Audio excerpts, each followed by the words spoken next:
Ito po si African Oxana Dual, good for newborn until 3 years old. Okay? So, ang details po niya or specs po niya is full canopy, high seated, okay? Reversible handle, and then leather po yung handle po niya. And then adjustable po yung leg rest po niya. Okay? And then, kay forecast po yan, ibig sabihin po, pag ni-reverse po natin yung handle niya, ito pong likod, nag-swivel or nag-rotate po yung gulong. Okay? So, ito po yung details po niya one by one. So, sa canopy, color red, wala po yung discoloration, wala po yung faded. So, yan, napakaganda ng kulay niya. Okay? So, close to light new condition po ito. So, meron siyang lock dito sa gilid, pagka ayaw nyo ng full canopy, pag half lang, ganyan. Sa pag-fold, ganyan. Okay? Sa pad niya, kompleto po yan. Meron pa harness pad. Meron din po sa newborn pad po. Kaya hindi nyo na po kailangan ng extra cushion pad. Okay? So, tatanggalin nyo lang po itong newborn pad po niya kapag medyo nasisikapan na po si baby po sa higaan po niya. Okay? 5 harness po yan. Safe na safe si baby. Wala po yung putol. Ayan. Okay? So, meron din po siyang pad sa front handle. Tatanggalin nyo po ito. Press lang pag ilalagay si baby. Okay? So, already wash na po yan. Ready to use na po. Okay? So, sa leg rest niya, adjustable. Pagka ihiga, medyo mahaba po siya. Ayan. Okay? So, kapag naman po nakaupo lang, itong stick, baba nyo lang po siya. Bear daw, bear. Okay? So, leg rest, okay po siya kasi high-seated po yan. So, kahit sa mga matatangkad na baby, compatible na compatible po siya. Gulong, hindi po yung pudpod. Easy to maneuver, nag-swivel. Okay? Extra packet. So, sa gulong niya, ayan, lockable po yan. Ayan, okay. May stopper po. Okay, pagka i-swivel niyo si baby, baba nyo lang po yan. Pagka i-heli nyo po si baby yan, nakalock po siya, hindi po siya mag-rotate. Okay? One way lang po. Okay? So, meron po siyang kasamang extra packet. Ayan. So, binibili po yan. Okay? Okay?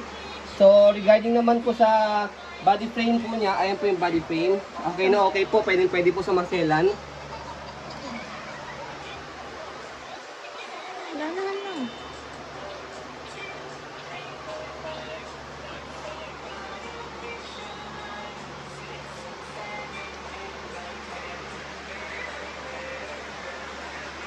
Okay. So, gulong sa likod, okay din po. Stopper. Ayan. Naka-stop po. Hindi po yung pudpod. Okay na okay po. Ayan. So, sa likod, okay din po yung basket niya. Wala po yung tear. So, meron din po yung airways dito. Daanan po ng hangin para hindi po kulob yung likod ni baby. Hindi po yung pagpawisan. Ayan. So, dito siya ina-adjust pag gusto niyo pong semi-reclined. Hatakin nyo lang po or upo. Sagan nyo lang po yung pagkakahatak niya. Paghiga naman po, pull down nyo lang po ito. Okay? So, body frame sa kabilang side. Ayan po yung details.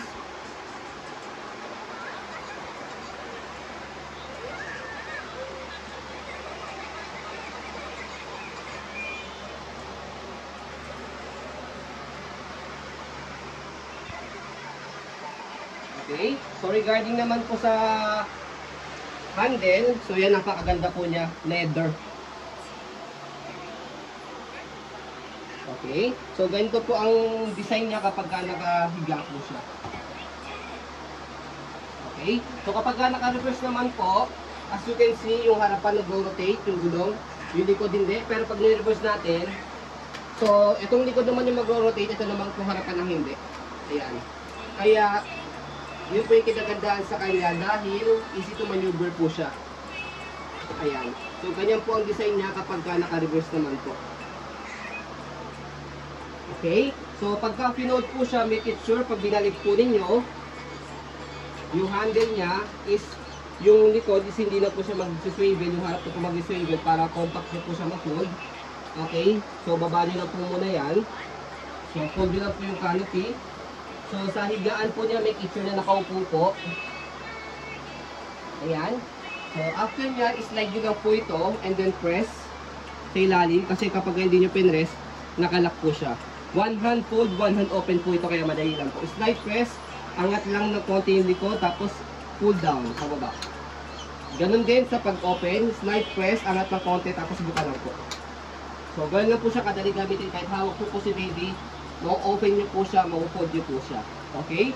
So, yun po, as you can see, very details po kami mag-video kasi ang shock policy po namin, no refund, no exchange. What you see is what you get po. By the way, ang kilo po nito around 6 to 7 kilo po siya.